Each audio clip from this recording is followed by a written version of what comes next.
کہ اپنی روح کو آزاد کرنے کی نیت کریں، آرزو کریں، خواہش کریں، امید کریں، کیونکہ ہم نے سب کچھ کر لیا. ہم نے فرامین پڑھ لیے، ہم نے دعا پڑھ لی، ہم نے دسوں دے دی، اچھے اعمال کر لیے، لیکن جو سب سے پہلے چیز ہونی چاہیے تھی، جس کے اوپر ہر اعمال کا دار و مدار تھا، وہ کیا تھا؟ وہ نیت تھی.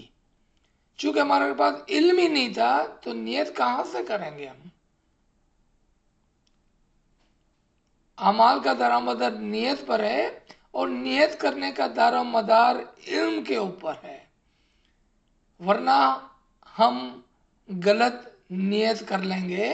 جس طرح سے مولانا نے پچھلے پیج کے اندر ایک مثال دی کہ اگر آپ نے نیت کی ہے اس جنت کی جو خود ہی قید خانہ ہے،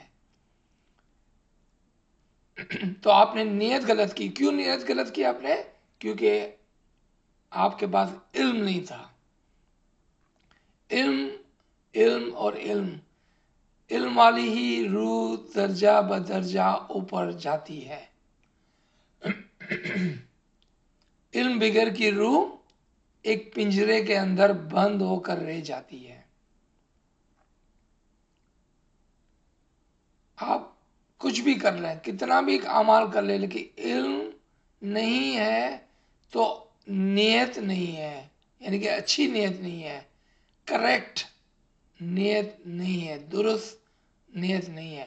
اب اس کے پیچھے جتنے بھی اعمال ہو گئے، چونکہ نیت نہیں ہے جس کے اوپر دار و مدار تھا، تو وہ اعمال ہمارے ضائع ہو جاتے ہیں. کیونکہ اس کا جو فائنل ملنا تھا، اس کا جوہر تھا، جو اس کا اصل جو تھا، اس کا ہمیں پتہ ہی نہیں تھا، اور اس کی ہم نے نیت ہی نہیں کی تھی. تو یہاں پر میں ایک سیکنڈ کے لیے روک کر دیکھنا چاہوں گا کہ آپ میں سے کوئی ہے جس کو اس بات کے اوپر کوئی سوال ہو، یا اس کے اندر کوئی اور ڈیٹیل سمجھنا چاہے. ہاں، روح کو جیسے آزاد کرانے کی نیت تو وہ کس قسم کی ہونی چاہیے؟ بہشت تو علم سے چھوڑ دی کہ بہشت میں نہیں جانا ہے، وہ دعا نہیں کر رہے ہیں ہم. لیکن روح کو آزاد کرانے کے لیے کیا نیت ہونی چاہیے؟ ہاں، سب سے پہلے اس کا علم ہونا چاہیے کہ دیکھیں کہ بہشت کو چھوڑ دینا اور بہشت کی سمجھ کرنا، یہ دو الگ الگ چیز ہیں. ہمارے لیے جو بہشت ہے یا ہمارے لیے جو جنت ہے، ہمارے لیے جو آزادی ہے، وہ کیا ہونی چاہیے؟ اوپر جانے کی خواہش، یعنی کہ امام کی جنت میں، امام کی بہشت میں جانے کی خواہش ہونی چاہیے. سب سے پہلے یہ بات. اب آئیں روح کی آزادی کی نیت. اب جب ہم نے جان لیا کہ ہم کو وہ جنت نہیں چاہیے جو لالچ کی جنت ہے، ہم کو وہ جنت نہیں چاہیے جو نیچے کی جنت ہے، تو ہمیں کیا پتہ چلا ابھی کہ جنتیں اوپر نیچے ہیں، بہت ساری ہے، بہت ساری ہے، بہت ساری ہے، بہت ساری ہے. اگر جنت بہت ساری ہے تو اب ہم کون سی جنت کی خواہش کریں گے؟ تو سب سے پہلے اوپر جانے کی خواہش کریں گے، یعنی کہ سب سے جو بلند کھلی آزاد جنت ہے اس میں جانے کی خواہش کریں گے، یعنی کہ امام کی بہشت میں جانے کی خواہش کریں گے. اب اوپر جانے کے لیے کیا کرنا ہوگا؟ روح کو اوپر اڑانا ہوگا، اوپر جانے کی خواہش کرنی ہوگی. سب سے پہلے خواہش، رائٹ، نیت کہ میری روح کو مجھے باہر نکالنا ہے. اب روح کو باہر کیسے نکالے؟ شاید یہ آپ کا سوال ہے کہ روح کو باہر کیسے نکالے اور روح کو باہر نکالنے کی خواہش کیسا کریں. جب ہم عبادت میں بیٹھتے ہیں، اب اس علم کے ساتھ کی میں بات کر رہا ہوں، پہلے کی بات نہیں کرتا ہوں. علم کے ساتھ جب ہم عبادت کے اندر بیٹھتے ہیں تو ہماری بہت ساری نیت ہوتی ہے، بہت ساری خواہشات ہوتی ہے. جس طرح سے ہم ایک ایگزامپل کے طور پر، صرف مثال کے طور پہ میں بات کرتا ہوں کہ ہم عبادت میں بیٹھ کر یہ خواہش کرتے ہیں کہ یا مولا تو میری تمام مشکل کا آسان کرنا ہے، یا مولا تو مجھے اپنا دیدار دینا، یا مولا تو اپنا نور میرے اندر اجاگر کرنا. یہ ساری ہم کانورسیشن، ساری نیتیں مولا کے سامنے ہم پیش کرتے ہیں عبادت میں بیٹھنے سے پہلے. اس کے ساتھ یہ بات کو ہم کو یاد رکھنا چاہیے کہ یا مولا اگر تیرے لیے ممکن ہے، اور میں جانتا ہوں یا مولا کہ تیرے لیے ہر بات ممکن ہے، لمیٹیشن جو ہے وہ میرے لیے ہے، تیرے لیے نہیں ہے. تو یا مولا تو مجھے ایک مرتبہ، اور میں اس کا آپ کو فرمان بھی دوں گا تاکہ آپ کو ایسا نہیں لگے کہ عزیز بول رہا ہے، یہ فرمان ہے. یا مولا تو مجھے کم از کم ایک مرتبہ میری روح کو باہر نکال کر دکھا. میں خواہش کرتا ہوں، میں خواہش کرتی ہوں کہ میں کم از کم ایک مرتبہ اپنی روح کو اسی دنیا میں، اسی زندگی کے اندر دیکھ پاؤں. ٹھیک ہے، ابھی دو فرمان ہیں. ایک، مولا فرماتے ہیں کہ میری خواہش ہے کہ کم از کم آپ اپنی زندگی میں ایک مرتبہ نور کا دیدار ضرور کریں. اور اس کے سامنے دوسرا فرمان ہے کہ کم از کم آپ اپنی زندگی میں ایک مرتبہ اپنی روح کو جسم سے نکال کر دیکھیں. ابھی یہاں پر دیکھیں کہ دونوں الفاظ الگ الگ ہیں. ایک طرف فرمایا زندگی میں کم از کم ایک مرتبہ نور کا دیدار کریں، دوسری طرف فرمایا کہ کم از کم اپنی روح کو جسم سے باہر نکال کر ایک مرتبہ ضرور دیکھیں. علم کس سے پتہ چلا کہ یہ دونوں باتیں ایک ہی ہے، یہ دونوں باتیں ایک ہی ہے. کیونکہ جب تک ہم اپنی روح کو جسم سے باہر نہیں نکالتے ہیں تب تک ہم اس نور کی جھلک کو نہیں دیکھ سکتے ہیں، کیونکہ ہم اندھیرے کے اندر قید خانے میں بیٹھے ہوئے ہیں. تو جب ہم ایک مرتبہ کھڑکی کھولیں گے اور اس پرندے کو، اس روح کو باہر نکالیں گے، چاہے وہ ایک سیکنڈ کے لیے ہی کیوں نہ ہو، تو پھر ہم نور کو دیکھ سکیں گے، اپنی روح کو دیکھ سکیں گے.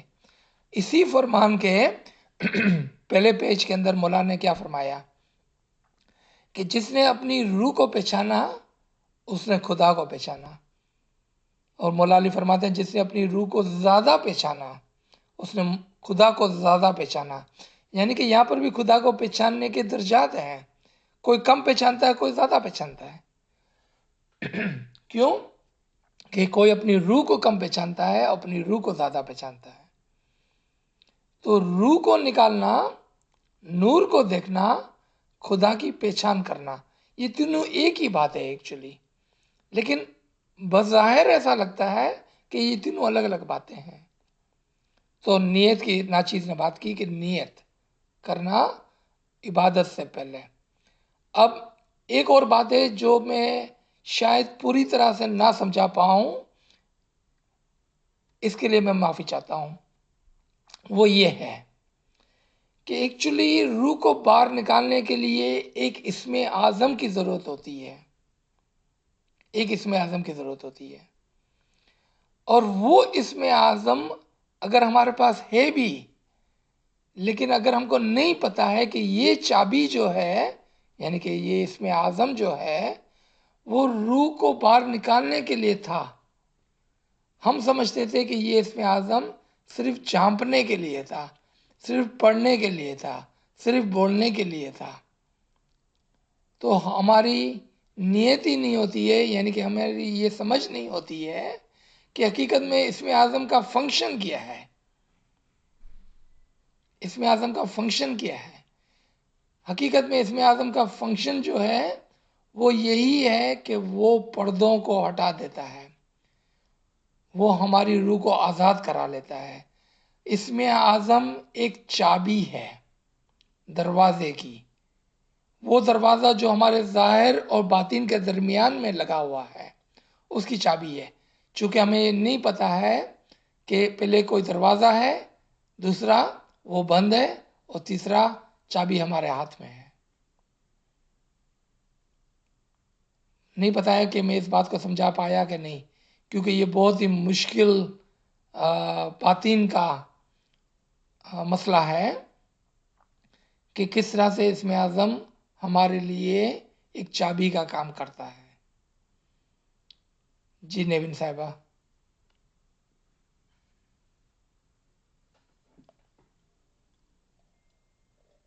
ہاں واقعی سمجھ نہیں آئی ہے ابھی تک. ہاں کیونکہ یہ تھوڑا سر میں کس طرح سے اس Sorry بات کو sir, last سمجھاؤں آسان الفاظوں میں. جی سلمان. جی ممی کو بھی سمجھ نہیں آیا سر، پلیز لاسٹ سینٹینسز ریپیٹ کریں گے.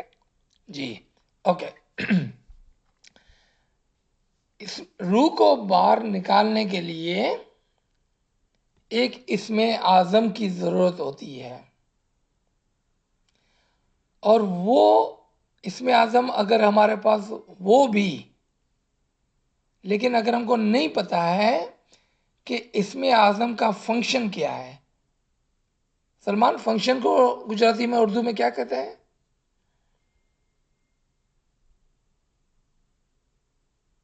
مقصد یا مقصد میں بیسیکلی بولتا ہے. کارن کیا اس کا کارن کیا ہے؟ مقصد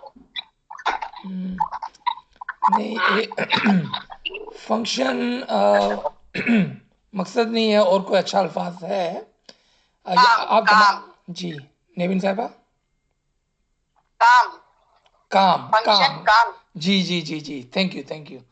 بہت ہی آسان الفاظ مل گیا. اگر ہمیں یہی پتہ نہیں ہے کہ اسم اعظم کیا کام کر سکتا ہے ہمارے لیے، چونکہ ہم کو پتہ ہی نہیں ہے، تو ہم کیا کرتے ہیں؟ ہم اسم اعظم کو جانتے ہیں، اسم اعظم کو پڑھتے ہیں، اسم اعظم کو دہراتے ہیں، سب کچھ کرتے ہیں، لیکن ہم کو نہیں پتا ہے کہ اسم اعظم ایک چابی ہے، اور اس چابی کا کام یہ ہے کہ ہمارے ظاہر اور باطن کے درمیان کا دروازہ کھولے. دوسرا مسئلہ یہ تھا کہ ہمیں یہی پتہ نہیں تھا کہ ظاہر اور باطن کے درمیان میں کوئی دروازہ ہے. اب مسئلہ کیا ہو گیا؟ چابی ہمارے ہاتھ میں ہے، دروازہ ہمارے سامنے ہے، ہمیں مقصد پتہ چل گیا ہے کہ آج سے ہم کو یہ نیت کرنی ہے. اب ہم کو یہ نہیں پتا ہے کہ چابی کو استعمال کس طرح کریں، کس طرح سے استعمال کریں. یعنی کہ اسم اعظم ایک پرٹیکولر اسم اعظم ہے کہ جو روح کو جسم سے باہر نکالتا ہے. اب اس کے اوپر ایک اور مسئلہ ہے. اگر ہم اپنے جسم سے روح کو باہر نکال لیں تو پھر کس طرح سے ہم اس کو دوبارہ سے واپس لائیں گے؟ یہ ساری چیزیں جو ہیں وہ علم کے ساتھ ایک مومن، ایک سالک کا مطلب ہوتا ہے سیدھے راستے پہ چلنے والا، ایک عابد، عبادت کرنے والا، وہ اس کے بارے میں سوچتا ہے اور سیکھتا ہے. پھر وہ علم سے درجہ بدرجہ، اس سے پتہ چلا کہ دروازہ بھی ایک نہیں بہت سارے ہیں، ہر سٹیپ کے اوپر ایک دروازہ ہے. وہ درجہ بدرجہ اوپر چڑھتا ہے، اوپر چڑھتا ہے، اوپر چڑھتا ہے. تو اسم اعظم سے نیت کرنے سے سب سے پہلا کام نیت تھا، اور نیت سے پہلے علم تھا. تو شاید آج ہمارے پاس دونوں چیزیں ہیں، اسم اعظم بھی ہے اور علم بھی ہے، یعنی کہ اس بات کی جانکاری بھی ہے کہ یہ کام کرنا ہے. اب ایک سوال اور ناچیز آپ کی طرف سے کر دیتا ہے، کیا ہم نے کبھی بھی اپنی روح کو باہر نکالنے کی کوشش کی ہے، یا کبھی بھی ہم نے اپنی روح کو باہر نکالا ہے؟ میں تمام کے بارے میں نہیں کہہ سکتا ہوں، لیکن 99% کہہ سکتا ہوں کہ تمام لوگوں نے کبھی نہ کبھی یہ ایکسپیرینس کیا ہوتا ہے، یہ ایکسپیرینس ضرور کیا ہوتا ہے، شاید وہ نہیں جانتے ہیں. یہ عجیب بات ہے، سب نے ایک نہ ایک مرتبہ اس بات کا تجربہ کیا ہوتا ہے. دیکھیں، ہم خواب کے اندر کہاں کہاں گھومتے پھرتے ہیں، ایسی ایسی جگہوں پر. کبھی ہم آسمان میں اڑتے ہوتے ہیں، کبھی ہم کہاں پر ہوتے ہیں، کبھی کہاں پر ہوتے ہیں، کبھی امام کے دیدار میں ہوتے ہیں. ہم یہ کام کرتے ہیں کبھی کبھار، لیکن ہم نہیں جانتے ہیں کہ یہ کیا کام تھا، کس طرح سے ہوا. اگر کوئی صوفی ہو کو سوچنے والا ہو تو اس بات کو پکڑ لیں گا وہ، اور کہیں گا کہ اگر میں نے اپنے خواب میں کیا ہے تو اس کے اندر اس کا مطلب ہے کہ میری روح میں یہ طاقت ہے کہ میں عبادت میں بھی یہ کر لوں۔ تو روح کو باہر نکالنے کی پریکٹس کے اندر 3 درجات ہیں۔ روح کو باہر نکالنے کی پریکٹس کے اندر 3 درجات ہیں: خواب، خیال اور روحانیت، یعنی کہ عبادت۔ دوبارہ سے، روح کو باہر نکالنے کے 3 درجات ہیں: خواب، خیال اور عبادت، یعنی کہ روحانیت۔ خواب میں ہم تمام نے یہ کام کہیں نہ کہیں 1 مرتبہ، 2 مرتبہ، 10 مرتبہ، 100 مرتبہ کیا ہے، یعنی کہ ہمارے لیے ممکن ہے کہ ہم یہ کام کریں۔ اب آ جائیں ہم خیال میں۔ آج جو ہم سیکھ رہے ہیں اس سے ہم اپنے خیال میں بھی یہ کام کر سکیں گے۔ کیوں کہ پہلے نہیں پتا تھا ہم کو، آج ہم کو پتا ہے۔ تو جب ہم ایکسٹرا آرڈنری عبادت کرتے ہیں، ابھی یہاں پر جو ہے ایک بات جو میں آپ کو بتانا چاہ رہا ہوں، اور یہ نئی بات نہیں ہے، ناچیز نے پہلے بھی یہ بات کی ہے۔ 4 سے 5 کی عبادت کافی نہیں ہے، 4 سے 5 کی عبادت کافی نہیں ہے۔ اس کے لیے ہمیں کیا کرنا ہوگا؟ ایک پورا دن عبادت کا خیال اور پریکٹس، پورا دن۔ نمبر 2، تقریباً 3 بجے سے ہمیں اپنی عبادت کے لیے اٹھ جانا چاہیے، تقریباً 3 بجے سے، اور پہلے کچھ تسبیحات، کچھ نیت، کچھ مولا سے باتیں،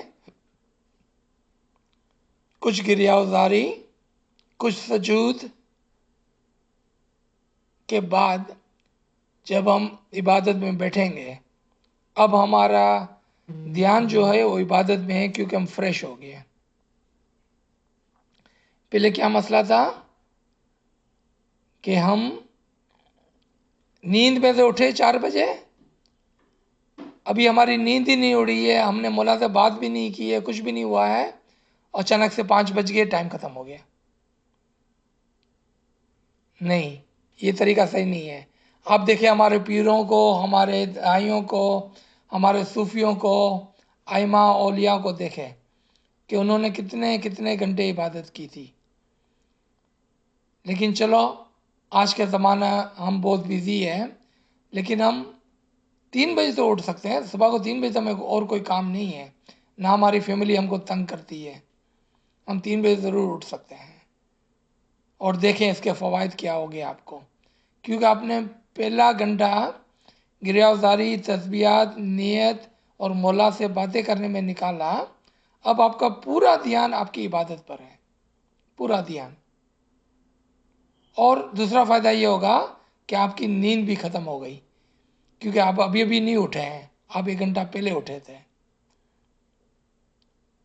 جی،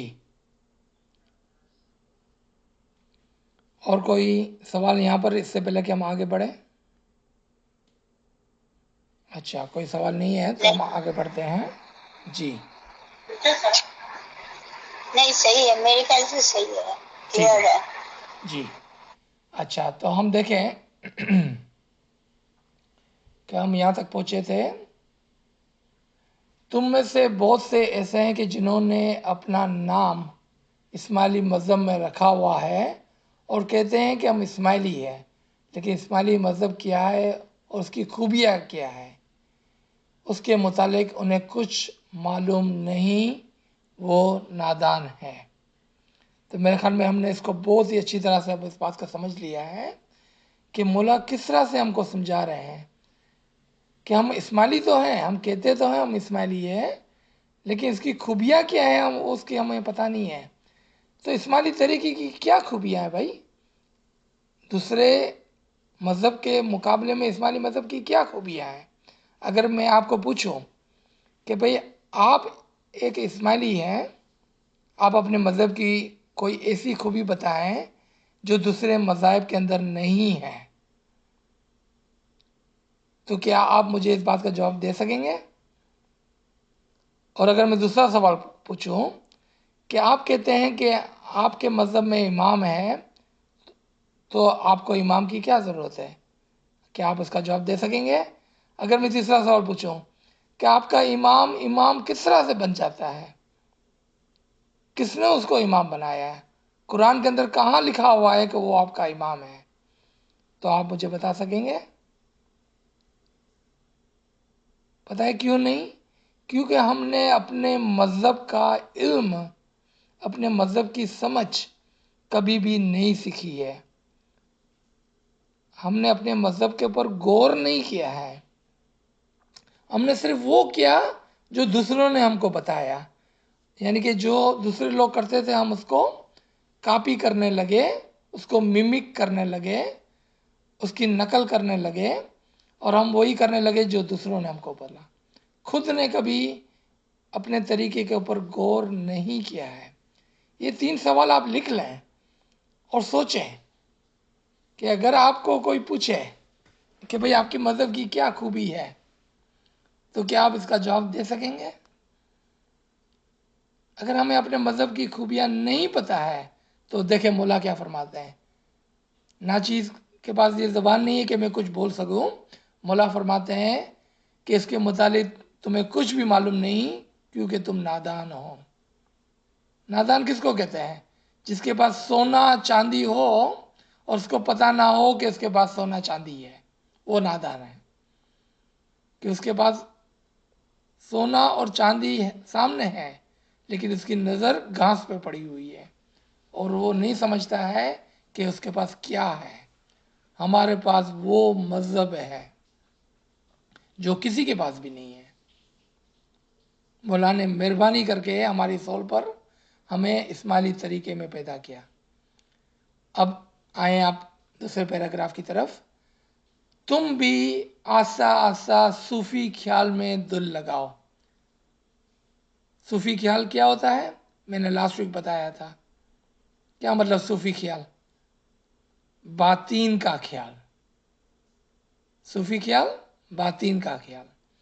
تم بھی آسا آسا صوفی خیال یعنی کہ باطین کے خیال میں دل لگاؤ، اس سے بھی اوپر جانے کا خیال کرو. اب یہاں پر عجیب بات آئی کہ نہ صرف باطین کا خیال کرو بلکہ اس سے بھی اوپر جانے کا خیال کرو. آپ جانتے ہیں کہ شریعت، طریقت جو ہے وہ صوفی خیال ہے، باطین کا خیال ہے. پھر حقیقت آتا ہے. تو مولانا نے کیا فرمایا؟ اس سے بھی اوپر جانے کا خیال کرو، یعنی کہ حقیقت کا خیال کرو. حقیقت کا خیال کرو. حقیقت کا کیا مطلب ہے؟ کہ جو ہمارا اصل ہے اس کا خیال کرو. وہ حقیقت کا خیال ہے کیونکہ وہی حقیقت ہے. حقیقت کا خیال کرو، اصل کا خیال کرو، اوپر جانے کا خیال کرو. صوفی مذہب طریقت ہے، پھر حقیقت میں پہنچیں گے. دیکھا آپ نے؟ صوفی مذہب طریقت ہے، حقیقت میں پہنچیں گے یعنی کہ اصل کا خیال کرو. اب یہاں پر رکنا نہیں ہے، یہاں پر بھی نہیں رکنا ہے. تم آسا آسا اڑنے لگو گے. دیکھا آپ نے؟ کیونکہ آپ نے خیال کیا نا، آپ نے ایک کام کرنے کی نیت کی، آپ کے پاس علم اب ہے. آپ اس علم سے اوپر کا خیال کر کے اڑنے لگیں گے. اور اس فرمان میں اور اس بات میں کوئی شک نہیں ہے کہ جو شخص ایسے خیالات کرتا ہے وہ اڑنے لگتا ہے. میں اس پیراگراف کو دوبارہ پڑھنا چاہوں گا، بہت ہی امپورٹنٹ پیراگراف ہے. تم بھی آسا آسا صوفی خیال میں دل لگاؤ، پہلا اسٹیپ. اس سے بھی اوپر جانے کا خیال کرو یعنی کہ حقیقت کی طرف جانے کا خیال کرو. دوسرا اسٹیپ، صوفی مذہب طریقت ہے، پھر حقیقت میں پہنچو گے. تم آسا سے اڑنے لگو گے. علم والا روح درجہ بدرجہ اوپر چڑھے گا. کہیں پر بھی نہیں لکھا ہوا ہے عبادت کرنے والا، کہیں پر بھی نہیں لکھا ہوا ہے دعا پڑھنے والا، کہیں پر بھی نہیں لکھا ہوا ہے دسوں دینے والا. کیا لکھا ہوا ہے؟ علم والا روح. علم والا روح درجہ بدرجہ اوپر جائیں گا، ایک درجہ مکمل کر کے دوسرے درجے پر پہنچ سکیں گا. یہ ہے فرمان اور یہ ہے ہماری سمجھ اس فرمان کی.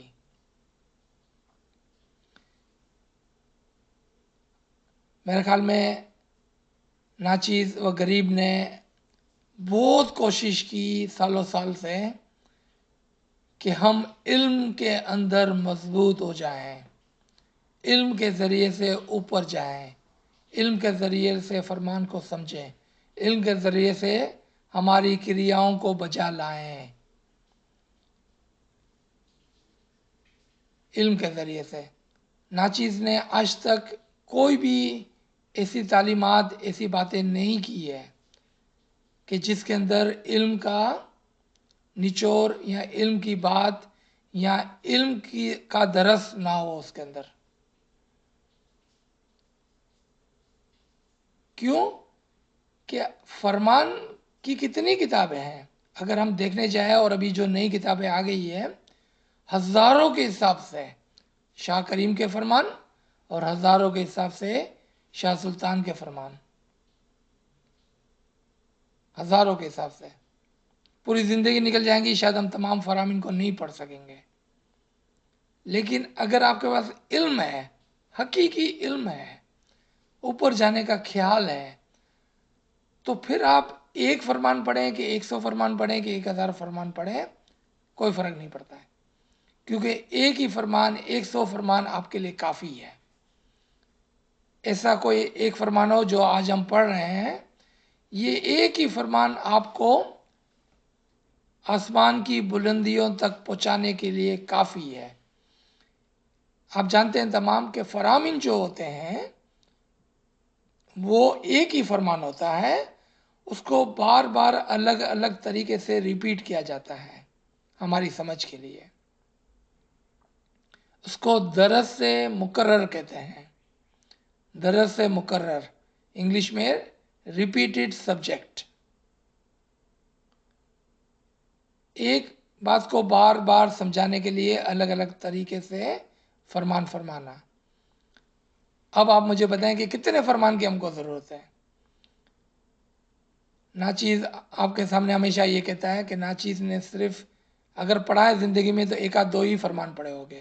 غریب ہوں، اتنے فرمان نہیں پڑھ سکتا ہوں، لیکن ایک فرمان کافی ہے ہمارے لیے، کیونکہ تمام فرامین اس فرمان کا ترجمہ ہے، اس فرمان کا خلاصہ ہے. علم کے ساتھ ایک فرمان پڑھنا اور ایک فرمان کو سمجھ کر اس پر عمل کرنا کسی انسان کو نجات دلا سکتا ہے. علم والا روح درجہ بدرجہ اوپر جائیں گا اور ایک درجہ مکمل کر کے دوسرے درجے پر پہنچیں گا. اب یہاں پر واپس سوال آتا ہے کہ بھائی کتنے درجات ہیں؟ اب ان درجات کا الگ الگ انڈرسٹینڈنگ ہے یا الگ الگ خیال ہے، کیونکہ اس سے فرق نہیں پڑتا ہے کہ ہم کتنے درجات کو سمجھتے ہیں. حقیقت یہ ہے کہ ہم کو اوپر کے درجے پر جانا ہے، بس یہ حقیقت ہے. اگر 5 ہے تو 5ویں درجے پہ پہنچنا ہے، اگر 7 ہے تو 7ویں درجے پہ پہنچنا ہے، اگر 12 ہے تو 12ویں درجے میں پہنچنا ہے، 100 ہے تو 100 درجے پہ پہنچنا ہے. نیت کیا ہونی چاہیے؟ اوپر کے درجے پہ پہنچنا ہے، بلند درجے پہ پہنچنا ہے، یہ نیت ہونی چاہیے. تو ہمارے دائیوں نے، ہمارے حدودوں نے، ہمارے پیروں نے ہم کو 12 درجات بھی سمجھائے ہیں، 7 درجات بھی سمجھائے ہیں اور 5 درجات بھی سمجھائے ہیں، اور یہ سب ایک ہی ہے. کیوں کہ انہوں نے جس مقام پر سمجھایا وہاں کی نسبت کے مطابق انہوں نے ان درجات کو بیان فرمایا. جہاں پر انہوں نے 5 کو فرمایا چونکہ وہاں پر بیٹھنے والے لوگ بلند تھے، آلریڈی انہوں نے سارے درجات کو کراس کر لیا تھا، باقی 5 بچ گئے تھے، تو انہوں نے 5 درجات کو سمجھایا۔ پھر کسی اور مقام پر جہاں پر بیٹھنے والے لوگ تمام درجات کو بلند پہنچ چکے تھے، 7 بچ گئے تھے، تو 7 کو سمجھایا۔ اور پھر تیسری جگہ پر جہاں پر ہم جیسے غریب اور ناچیز تھے، تو وہاں پر 12 درجات کو سمجھایا، کیونکہ ابھی ہم نے خالی شروعات کی تھی۔ تو میں آپ کے سامنے ان 12 درجات کو بیان کر دیتا ہوں۔ اردو میں تھوڑا مشکل ہے، لیکن امید ہے کہ آپ اس کو سمجھ پائیں گے۔ ہم انشاءاللہ تمام کے تمام مومن ہیں، اور مومن ہونا کوئی درجہ نہیں ہے، مومن ہونا ایک خوبی ہے، ایک ایٹریبیوشن ہے۔ ایک اچھا انسان بننا ایک انسان کی ایٹریبیوشن کو بیان کرتا ہے کہ وہ مومن شخص ہے، لیکن یہ کوئی درجہ نہیں ہے۔ ابھی تک تو ہم نے کسی درجے کے اوپر قدم ہی نہیں رکھا ہے، تو اوپر کیسا جائیں گے؟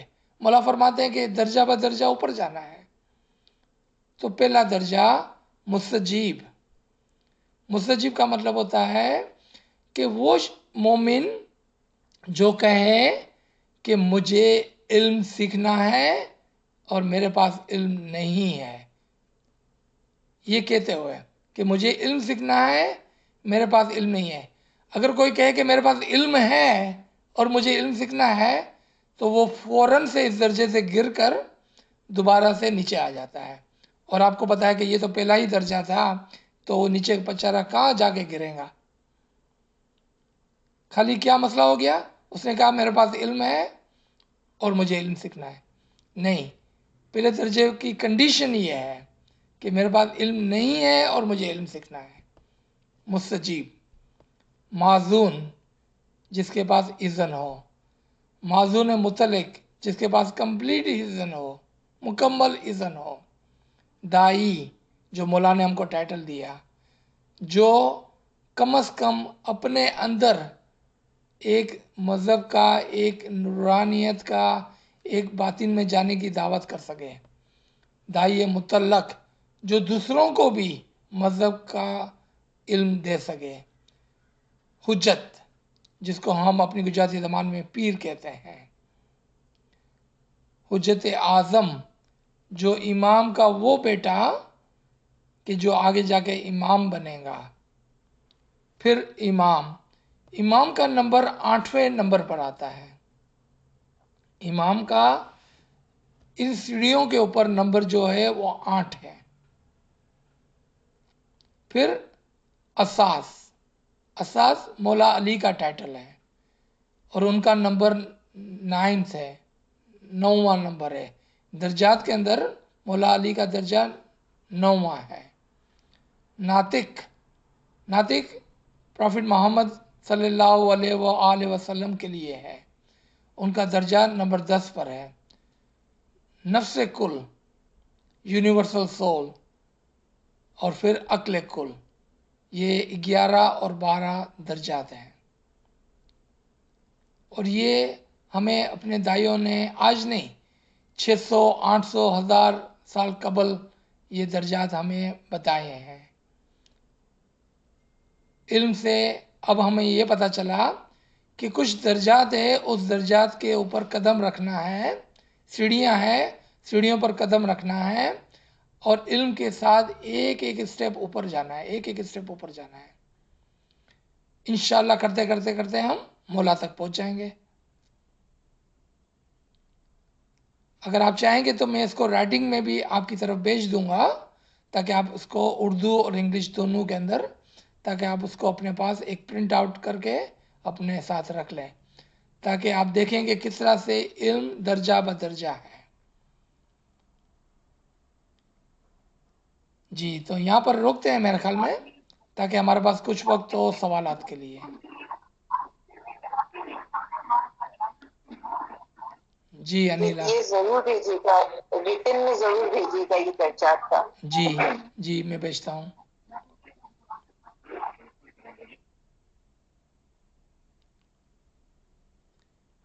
یہاں پر اگر آپ کے ہاتھ میں کتاب ہے تو اس پیراگراف کو آپ ضرور ہائی لائٹ کر لیں، ایک نشان مار دیں، کیونکہ یہ پیراگراف جو ابھی ہم نے پڑھا، بس سمجھ لیں کہ اس پیراگراف میں آپ کے پاس پورے فرمان کا جو بارم لائن تھا، نچوڑ تھا، جو مولا سمجھانا چاہ رہے ہیں پورے فرمان میں، وہ مولا نے یہاں پر چھپایا ہے، اس کا مقصد، اس کا اثر اتنا امپورٹنٹ ہے میرے خیال میں، میرے نزدیک، اس غریب و ناچیز کے قریب نزدیک یہ پیراگراف میرے خیال میں میرے لیے ایک مسئلہ رہا ہے۔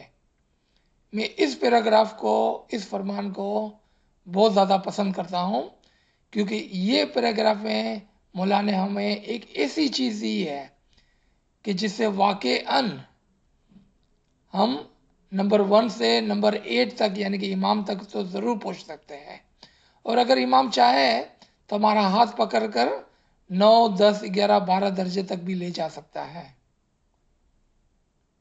جی، اور کوئی؟ بہت گنجائش ہے باتیں کرنے کی، کانورسیشن کرنے کی، سوالات کرنے کی۔ درجات کا پتہ کیسے چلے؟ جی رشید صاحبہ، آپ کے پاس بھی کوئی سوال ہے پوچھ لیں تو دونوں کو ایک ساتھ جواب دے دیتے ہیں۔ ہاں میں یہ بولا، آپ نے بولا نا وہ علم والی رول، درجہ اوپر چڑھے گی، تو عزیز بھائی کون سا پھر علم پڑھے؟ فرمان آپ بول رہے ہو، یہ کون سا علم پڑھے کہ اور قرض ادا کرے؟ آپ یہ تھوڑا ہم لوگ کو سمجھاؤ نا۔ جی ٹھیک ہے، تو نوین صاحب آپ کا کیا سوال تھا؟ میں یہ کہہ رہی تھی درجات کا پتہ کیسے چلے؟ ٹھیک ہے، اوکے۔ تو جب ناچیز آپ کی طرف یہ لکھ کر بھیج دیں گا تو آپ اس کے اندر دیکھیں، اس کے اوپر ہاتھ رکھیں کہ کیا ہم مومن کے درجے پہ کھڑے ہیں، یعنی کہ جو درجہ ہی نہیں ہے، یا ہم نے اس بات کی نیت کی ہے کہ ہمیں کچھ نہیں پتا ہے، ہم کو سیکھنا ہے، تو آپ نے فوراً سے پہلے درجے پر قدم رکھ دیا۔ اگر آپ کہتے ہیں کہ نہیں میرے پاس اذن ہے اور میں دوسرے درجے پر ہوں، تو آپ نے خود ہی نے دیکھ لیا کہ دوسرے درجے پر ہے۔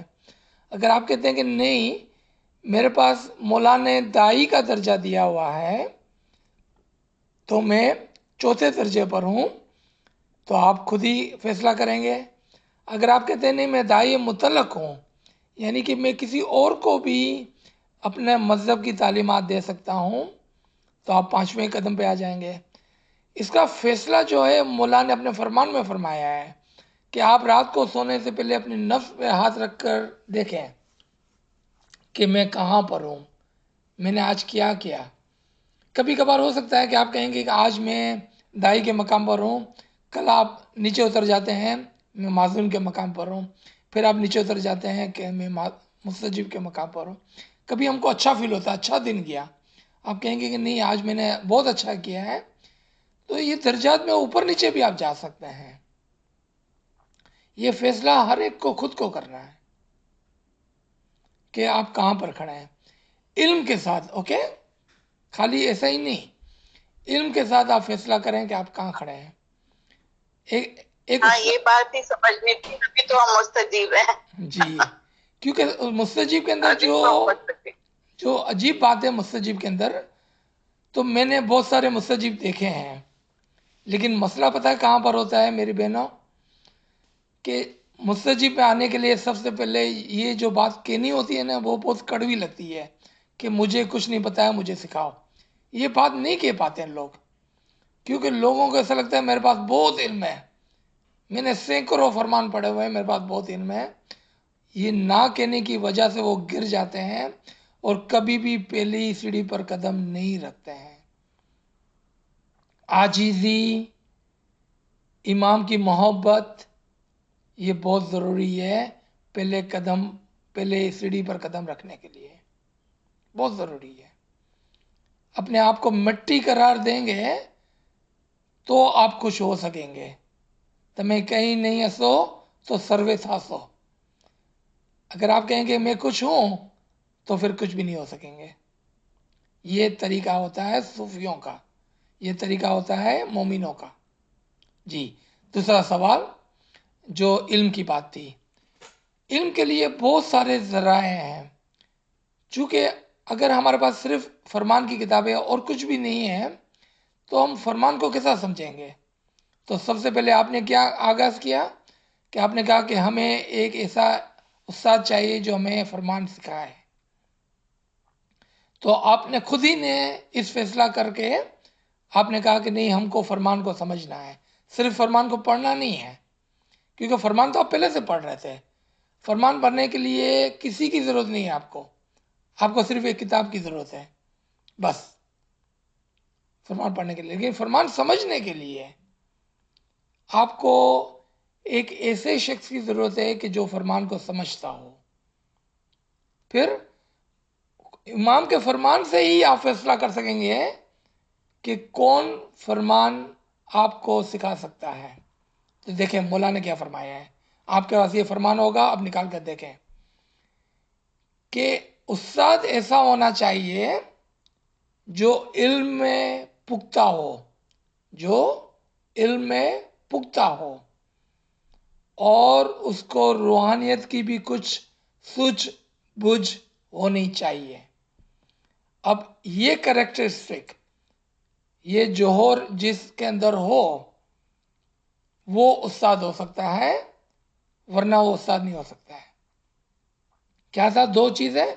علم میں پختہ ہونا، کیونکہ نیم حکیم خطرہ جان.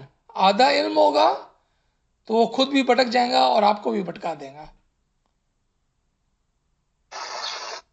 پہلا علم میں پختہ ہو، اور دوسرا روحانیت کی بھی کچھ سوجھ بوجھ ہو.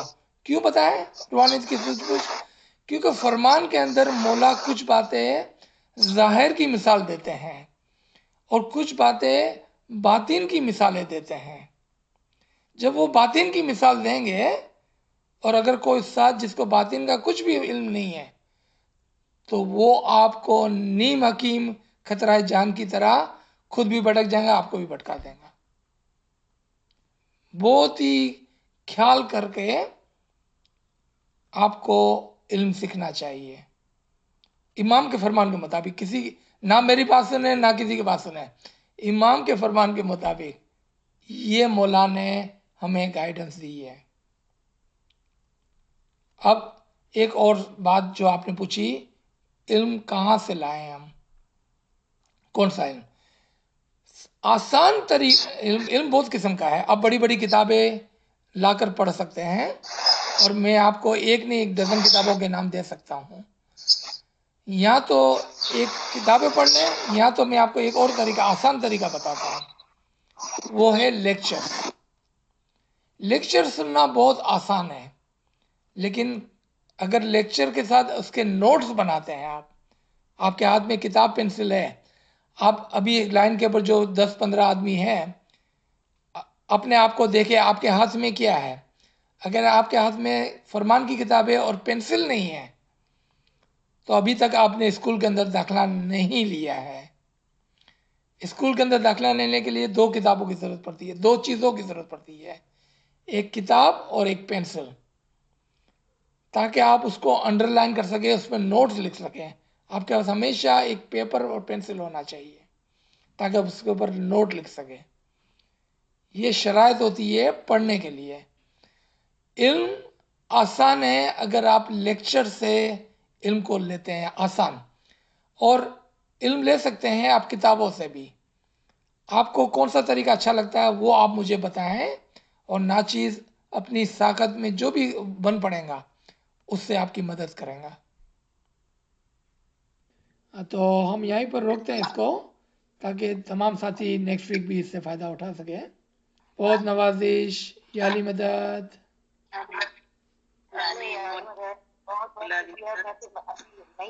یا علی مدد.